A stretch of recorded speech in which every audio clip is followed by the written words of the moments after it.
Zanzibar ni visiwa vilivyo katika bahari ya Hindi na ni sehemu inayojulikana kwa uzuri wa mandhari ya historia yake ya utamaduni. Lakini mbali na utalii, sekta ya kilimo ni nguzo muhimu katika uchumi wa visiwa vya Zanzibar, na moja ya mazao ambayo yamekuwa yakipata umaarufu ni mwani.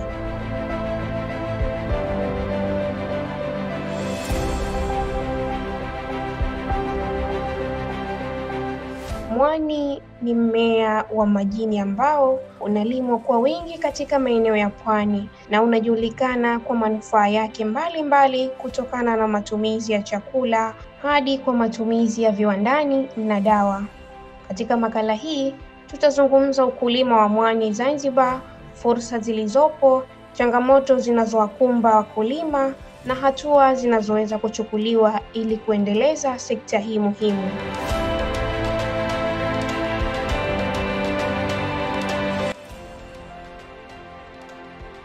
Katika kumuunga mkono Rais wa awamu ya 8 Dr. Hussein Ali Mwinyi, sambamba na kutekeleza ilani ya Chama cha Mapinduzi, mwakilishi wa jimbo la Konde Mheshimiwa Zawadi Amur Nassor amekabidhi vifaa vya mwani kwa wakulima wa zao hilo katika jimbo la Konde, mkoa wa Kaskazini Pemba, lengo likiwa ni kuondolea usumbufu na kuwawezesha kiuchumi wananchi. Hii ni adha ya serikali, na kama tunavyoona ilani yetu ya Chama cha Mapinduzi, swala la ukulima wa mwani lipo, na Mheshimiwa Rais wa Zanzibar na Mwenyekiti wa Baraza la Mapinduzi analitilia mkazo, hasa kwa kuanzisha kiwanda kikubwa kilichopo cha Manango kwa ajili ya kuchakata na kusanifu mwani, lakini pia kuangalia namna gani ya kuwapatia wakulima mwani masoko ya uhakika. Lakini pia tumeshuhudia namna wanunuzi wa mwani wanavyohamasishwa kupandisha bei za mwani kwa manufaa ya wananchi. Kuna sie kwa upande wetu, tukiwa wawakilishi wa majimbo au tukiwa watendaji na tunamsaidia Mheshimiwa Rais kazi, ni wajibu wetu basi kushirikiana na jitihada hizo za kutekeleza ilani ya Chama cha Mapinduzi. Leo hii basi tutakabidhi vifaa hivi vya mwani kwa vikundi hivi viwili. Lengo na adhma ni kuwarahisishia katika ukulima wao wa mwani, lakini pia ni sie pia ndio wasaidiaji katika swala zima la kuwatafutia masoko. Kwa ni waombe wana vikundi hivyo basi tuwakabidhi vifaa hivi kwa ajili ya shughuli zao za kila siku. Kihori ni moja ya kifaa muhimu ambacho hutumika kwa wakulima wa mwani katika kusaidia kubeba mwani kwenye mashamba yao hadi nchi kavu. Kukosekana kwa kifaa hichi hupelekea mkulima kukosa nguvu kutokana na kushindwa kuzalisha kwa kiwango alichokusudia, ambapo kinapopatikana hupelekea kuongezeka kwa asilimia katika ukulima wa mwani.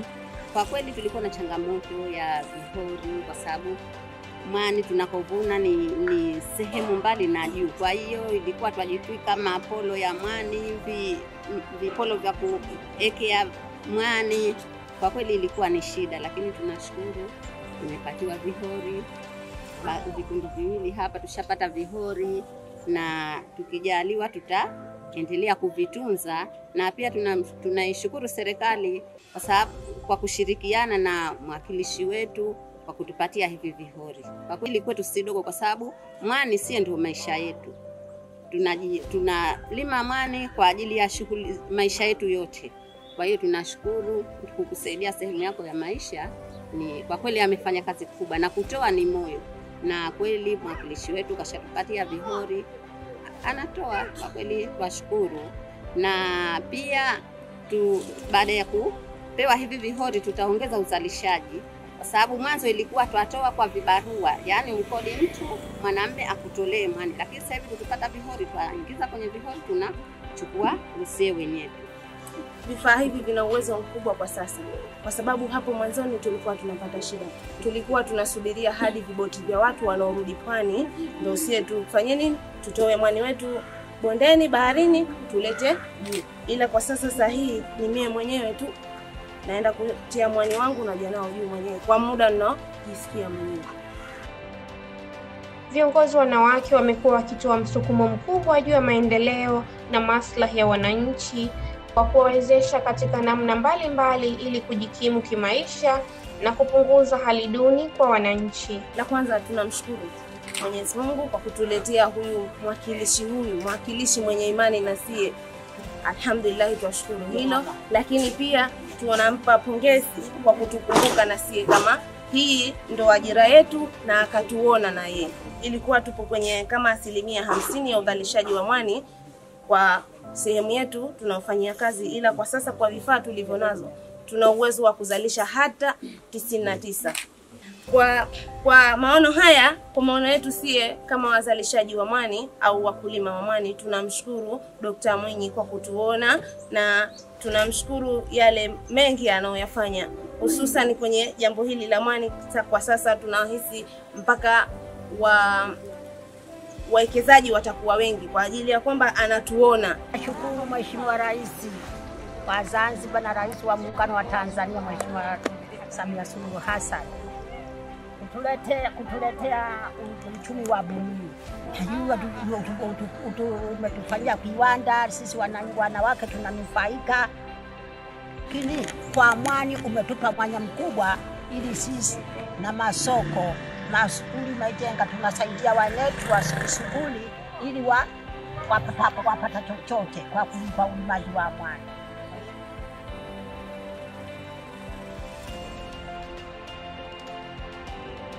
Mheshimiwa Rais, twaomba bei ya mwani ili tunufaike na sisi wanawake. Wanawake ni jeshi kubwa. Nashukuru Mheshimiwa mwakilishi mama yetu mpendwa Mama Zawadi. Tunamshukuru sana kwa kutuona sisi wanawake. Mhori ametuletea, kamba ametuletea, hayo nalikuwa tunashukuru. Naomba masoko na bei ipandishwe. Tunapewa shilingi 800 kilo moja. Naomba Rais watupandishie bei, tuangalau ishike hiyo shilingi 1000 ndio tulikuwa nayo zamani. Saa hizi 600, 700, 800. Sasa msimamo wowote na sisi tutatupa nguvu zetu.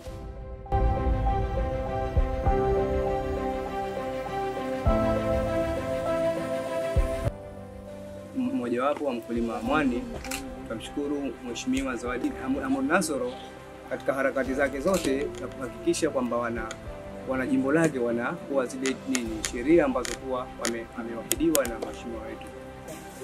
Vifaa vya kupandia mwani, uboreshaji wa ukulima wa mwani. Tatizo kidogo hilo lipo kwenye ukulima wa mwani. Kwa hiyo bei pia masoko hatuna. Maanake tunao lakini bei zake hazikidhi haja. Tuna shida sana wakulima wa mwani. Tena tunaziki kilo 800 ambapo kwa haikidhi haja hizo shida zake zilizo nazo kwa mwani. Kama nilikuwa nazalisha tani 10, nikipata vifaa basi ninaweza kuzalisha hata tani 50 au 60. Kwa vile tunaboresha. Upungufu wa vifaa vya kisasa na teknolojia hali ya juu katika kilimo cha mwani ni moja ya changamoto, kwani wakulima wengi wanategemea mbinu za jadi ambazo hazizalishi tija kubwa. Aidha, kutokuwa na miundombinu ya uhifadhi na usafirishaji wa mwani kunaleta changamoto katika upatikanaji wa masoko na kuongezeka kwa hasara kutokana na kuoza kwa mwani. Nazungumzia kwamba hivi nawashukuru kiongozi wetu ambapo ni mwakilishi, ambapo ni naibu waziri, kwa kazi ile anayoifanya katika jimbo hili. Mimi sina la kusema, lakini niseme kwamba hivi nimeshukuru sana, kwa sababu tumeshukuru kutokana na mashirikiano yake, lolote tunamwambia anatekeleza. Tuwashukuru wazazi wake kwa ulezi waliomlea na fata, na mpaka na sisi anatutumikia hivyo kwa matunda aliyolelewa. Kwa hiyo ni kwame hivyo. Halafu uchaguzi huu unakuja. Naomba wote katika jimbo hili tulisomee dua. Lakini vile vile shukrani zangu za dhati kabisa ziende kwa Mheshimiwa Zawadi Ahmed Nasor, mwakilishi wa jimbo la Konde na naibu waziri wa nishati, maji pamoja na madini wa Zanzibar, kwa kutukumbuka wanamsuka kutuletea vifaa hivi, ikiwa ni changamoto za watu wa Msuka ambazo amekuja kuzitatua leo kwa kutuletea vifaa hivi kwa ajili ya ukulima wa mwani, ikiwa anamsaidia kazi Mheshimiwa Rais wa Zanzibar Dr. Hussein Mwinyi. Kama juzi tu alikuweko Uingereza kule, tuliona hotuba zake, tuliona ahadi zake alizozitoa kule kupitia mitandao mbalimbali ya kijamii. Tuseme kwamba mheshimiwa, tumevipokea vifaa hivi kwa vikundi hivi viwili, tukuambie asante wana Msuka, lakini kwa niaba ya Chama cha Mapinduzi nikwambia asante sana, shukrani sana, na uendelee na moyo huu wa kutoa. Kwa mujibu wa takwimu za hivi karibuni, takwimu za kati ya mwaka 2021 na hadi 2023 zilizofanywa na Serikali ya Mapinduzi ya Zanzibar kupitia Wizara ya Kilimo, Shirika la Chakula la Kilimo la Umoja wa Mataifa na mashirika mengine, inakadiriwa kuwa zaidi ya 25,000 ya wakulima wa mwani, ambapo 80% yao ni wanawake. Hii inafanya sekta ya kilimo cha mwani kuwa ni moja ya vyanzo vikuu vya ajira kwa wanawake katika visiwa vya Zanzibar. Kwa ujumla, idadi ya wakulima wa mwani Zanzibar inaonyesha umuhimu wa sekta hii katika uchumi wa visiwa hivi.